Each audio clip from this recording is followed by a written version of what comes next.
प्रिय विद्यार्थियों, मैं Preeti Tiwari Saraswati group of colleges के इस ऑनलाइन क्लास में आप सबका पुनः स्वागत है। हम हिंदी विषय का अध्ययन कर रहे हैं और हिंदी विषय के अंतर्गत आज हम कर्मभूमि उपन्यास का औपन्यासिक तत्व के आधार पर मूल्यांकन करेंगे। औपन्यासिक तत्व के आधार पर मूल्यांकन करने का अर्थ यह होता है कि हम यह जानेंगे कि उपन्यास में कथानक कैसी है, उपन्यास के पात्र कैसे हैं, भाषा कैसी है, उसका वातावरण कैसा है और उपन्यास का उद्देश्य क्या है। पूरी तरह से उपन्यास की पूरी रूपरेखा हम इसके माध्यम से जानेंगे। तो आइए मूल्यांकन करते हैं। सबसे पहले कथानक। कर्मभूमि उपन्यास का जो कथानक है, जब हम सारांश पढ़े हैं भाग 1, 2, 3, 4, 5, तो पांचों भाग का कथानक जानने के बाद हमको एकदम स्पष्ट हो गया है कि कथानक क्या है। संक्षेप में जान लीजिए कि कर्मभूमि उपन्यास का कथानक पूरी तरह से स्वाधीनता पर आधारित है, एक सामाजिक धाराओं से जुड़ा हुआ उपन्यास है और यह उपन्यास नगरीय और ग्रामीण दो अंचलों में विभक्त है, अर्थात गांव का भी दृश्य, गांव का भी चित्रण और नगर का भी, दोनों से संबंधित है। और दोनों का जो मुख्य विषय है वह है स्वाधीनता, वह है समस्या से छुटकारा, और दोनों में अमरकांत एक कड़ी का काम करता है।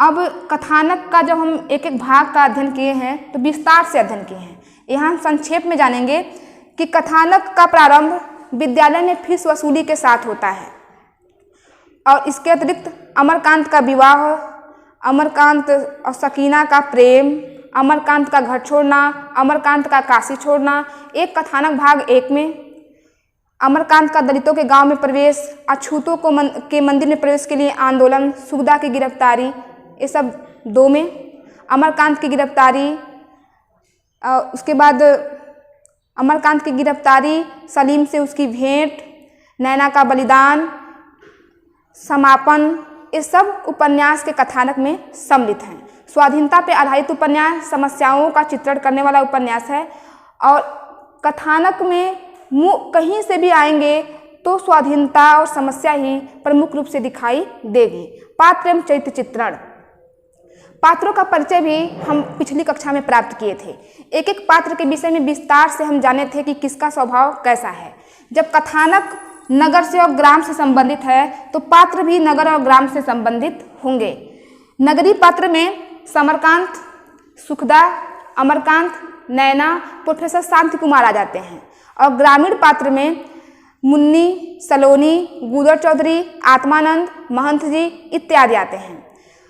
अब जैसे पात्र हैं, जैसा उनका वातावरण है, उसी के प्रकार उनका व्यवहार भी है, उनका चित्रण भी है। एक एक पात्र अपने स्वभाव अनुसार आता है और उसी के स्वभाव के अनुसार उसका चित्रण देखने को मिलता है। इस उपन्यास में हर जाति धर्म के लोग सम्मिलित किए गए हैं। हर जाति धर्म के लोगों को सम्मिलित करने का प्रेमचंद जी का उद्देश्य यह रहा कि वातावरण में उस समय हर जाति धर्म वर्ग के लोग थे और ऐसे में विभिन्नता में उन्हें एकता दिखानी थी, जो उन्होंने दिखाया। उपन्यास के अंत में सारे जाति धर्म के लोग एक हो जाते हैं और एक होकर ही वो अपने अधिकारों को प्राप्त कर लेते हैं। संवाद योजना। संवाद योजना सबसे प्रमुख होता है। पात्रों के पारस्परिक वार्तालाप को ही संवाद कहते हैं, अर्थात वो जो एक दूसरे से अपनी बातों को कहते हैं, सुनते हैं, जो बातचीत चलती है, वही क्या है? संवाद है। संवाद ही कथानक को गति प्रदान करती है, कथानक को आगे ले जाने का काम करती है। कर्मभूमि उपन्यास के संवाद अत्यंत ही रोचक हैं। जब हम पढ़ते हैं तो कहीं भी हमारा मन उनसे हटता नहीं है, कहीं भी हम उबते नहीं हैं। एक आनंद की अनुभूतियाँ होती हैं और हम पढ़ते जाते हैं इस जिज्ञासा के साथ कि अब क्या होगा, अब क्या होगा, उसने क्या कहा और अब ये क्या कहेगा। सरस हैं, संक्षिप्त हैं, रोचक हैं, मधुर हैं और वह ऐसे संवाद हैं जो पात्रों की मानसिकता, उनके चरित्र, उनके व्यवहार को प्रदर्शित करने वाले हैं। यानी कि उनके संवाद के माध्यम से ही हम जान जाते हैं कि यह व्यक्ति या पात्र किस स्वभाव का है, अन्यत्र से कुछ जानना नहीं है। प्रेमचंद जी ने इतना सुंदर संवाद प्रस्तुत कर दिया कि हमें कुछ प्रयास करना ही नहीं है, गहराई में जाना ही नहीं है, पीछे से कुछ सोचना ही नहीं है कि यह कैसा है।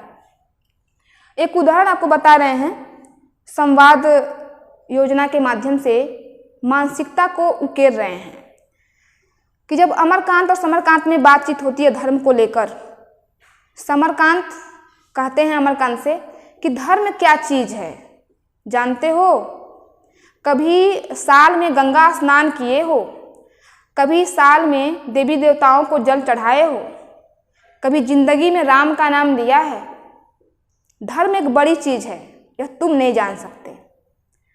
अमरकांत हंसता है और कहता है कि आपके जो पूजा पाठ हैं और आपके जो गंगा स्नान हैं वह धर्म के साधन मात्र हैं, धर्म नहीं है।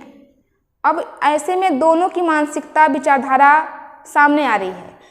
समरकांत पूजा पाठ का पक्षधर और अमरकांत उसका विरोधी, अर्थात वो कह नहीं रहे हैं कि मैं विरोधी हूँ या मैं पक्षधर हूँ।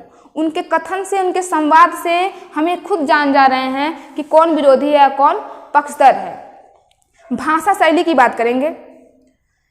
कर्मभूमि उपन्यास नगरीय और ग्रामीण दोनों अंचल से संबंधित है। इसी प्रकार भाषा भी दोनों प्रकार की मिलेगी। सहज सरल बोलचाल की भाषा है जिसको एक अशिक्षित वर्ग का व्यक्ति भी आसानी से समझ सकता है।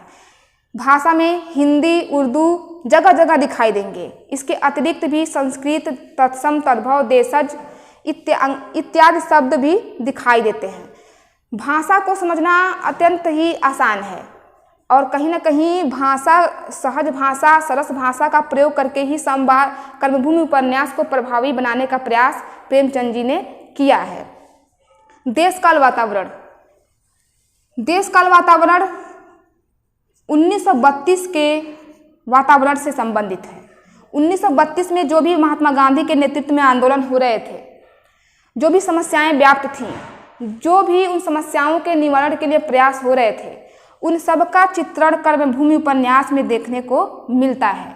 गांधी जी के द्वारा उठाए गए हर कदम, हर उनकी क्रांतिकारी भावना को प्रेमचंद जी इस उपन्यास में व्यक्त किए हैं।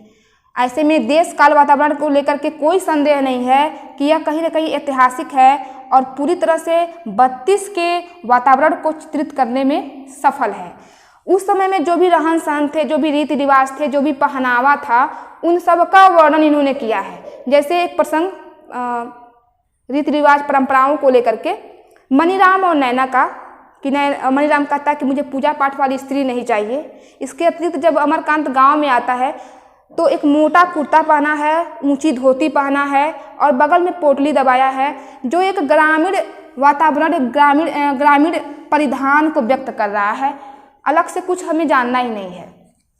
उद्देश्य, प्रेमचंद जी का उद्देश्य कर्मभूमि के पीछे इतना सारा अध्ययन करने के बाद अपने आप सामने आ जाएगा कि उद्देश्य क्या था। उद्देश्य उनका वही था, स्वाधीनता, अंग्रेजों से मुक्ति, उन तमाम समस्याओं से मुक्ति जो उस समय व्याप्त थी। वह समस्या राजनीतिक, सामाजिक, धार्मिक, शैक्षिक कुछ भी हो सकता है। प्रेमचंद जी ने बहुत अच्छी बात कही। उन्होंने कहा कि मैं उसी साहित्य को अपनी कसौटी पर खरा मानता हूँ जिसमें स्वाधीनता की चिंतन हो, आत्मा का मिलन हो, जो हम में गति, संघर्ष और बेचैनी पैदा कर दे। ऐसा साहित्य नहीं जो हमें सुलाए, क्योंकि यदि अब हम सोएंगे तो वह हमारे मृत्यु के लक्षण होंगे। अब प्रेमचंद जी के इस कथन के माध्यम से स्पष्ट हो जा रहा है कि उनकी मानसिकता क्या है और जैसी व्यक्ति की मानसिकता होगी, जैसी साहित्यकार की मानसिकता होगी, उसके साहित्य में वही दिखाई देगा। प्रेमचंद जी कहे हैं कि अब हमको सोना नहीं है और सोना मृत्यु के लक्षण होंगे, अर्थात अब हमें सहना नहीं है, अब हमें किसी भी अन्याय को सहना नहीं है, उनका विरोध करना है, क्योंकि यदि हम अब भी सहेंगे तो स्थिति हमारे नियंत्रण से बाहर होगी और फिर हम कुछ भी करने में समर्थ न होंगे। इस प्रकार कथानक, पात्र एवं चरित्र चित्रण, संवाद योजना, भाषा शैली, देश काल वातावरण, उद्देश्य, इन सारे तत्वों के आधार पर कर्मभूमि उपन्यास एक सफल कृति है, इसमें कोई संदेह नहीं है। कर्मभूमि उपन्यास के माध्यम से प्रेमचंद जी हिंदी साहित्य में अमर बने रहेंगे। औपन्यासिक तत्वों के साथ आज की कक्षा यहीं समाप्त होती है। अगली कक्षा में कर्मभूमि व्याख्या भाग के साथ उपस्थित होंगे। धन्यवाद।